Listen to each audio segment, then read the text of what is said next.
Start. प्रथम सूचना report.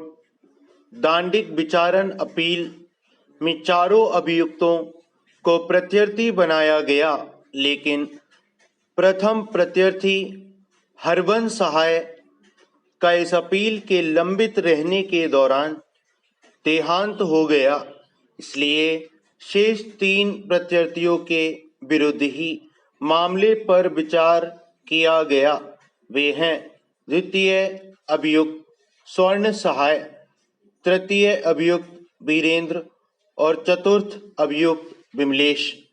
Uttar Pradesh राज्य ने हत्या के एक मामले में इलाहाबाद उच्च न्यायालय की खंडपीठ द्वारा पारित दोष मुक्ति आदेश को चुनौती देते हुए विशेष इजाजत लेकर यह अपील की। सेशन न्यायालय ने भारतीय दंड संहिता की धारा 34 के साथ पठित धारा 302 के अधीन 4 अभियुक्तों को दोष सिद्ध किया था और सभी लोगों को आजीवन कारावास से दंडाधिष्ट किया था। यह माना जाता है कि एक छोर पर धारदार हुए बिना कांटा मात्र छड़ी या लाठी होगा। यदि मृतक के भतीजे ने प्रथम इत्तला रिपोर्ट में यह उल्लेख किया कि हमलावर लाठियों और बंदूकों से लैस थे, तो यह निष्कर्ष निकालने का कोई आधार नहीं है कि इत्तलाकर्ता ने जब उसने प्रथम सूचना दी, हमलावरों द्वारा कांटे के उपयोग किए जाने की संभावना से इनकार किया था।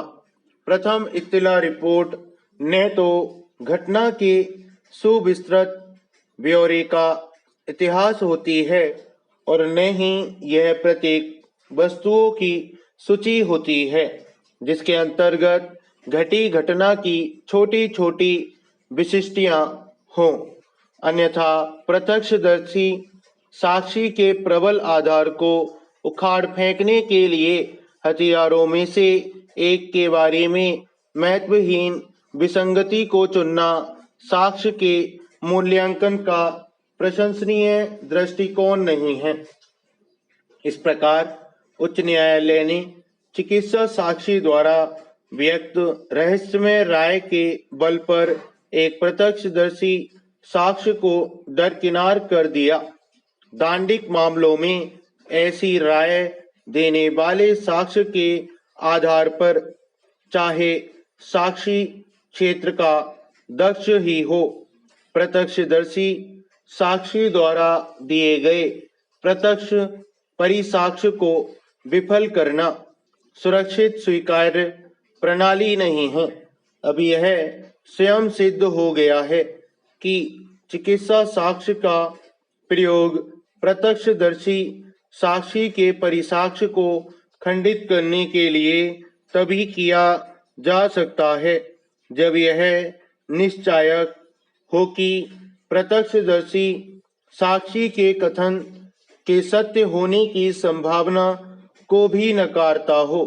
एक चिकित्सक जिसने मरणोत्तर परीक्षा की या एक क्षतिग्रस्त व्यक्ति की परीक्षा की का सामना उन क्षतियों या मरणोत्तर लक्षणों को कारित करने के लिए विभिन्न संभावनाओं या संभाव्यताओं से संबंधित ऐसे प्रश्नों से पड़ता है जिन पर उसने चिकित्सा रिपोर्ट में ध्यान दिया है, लेकिन यह आवश्यक नहीं है कि साक्षी द्वारा ऐसे प्रश्नों के लिए गए उत्तर ऐसी संभावनाओं पर अंतिम निष्कर्ष हो।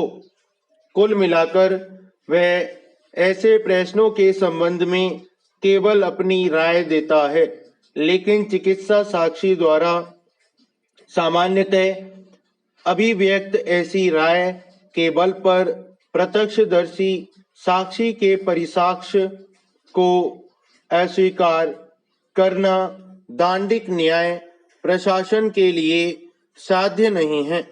रासायनिक परीक्षा के लिए घटना स्थल से एकत्रित मिट्टी को भेजने का लोप किसी भी सीमा तक अन्वेषण को दूषित नहीं करता है।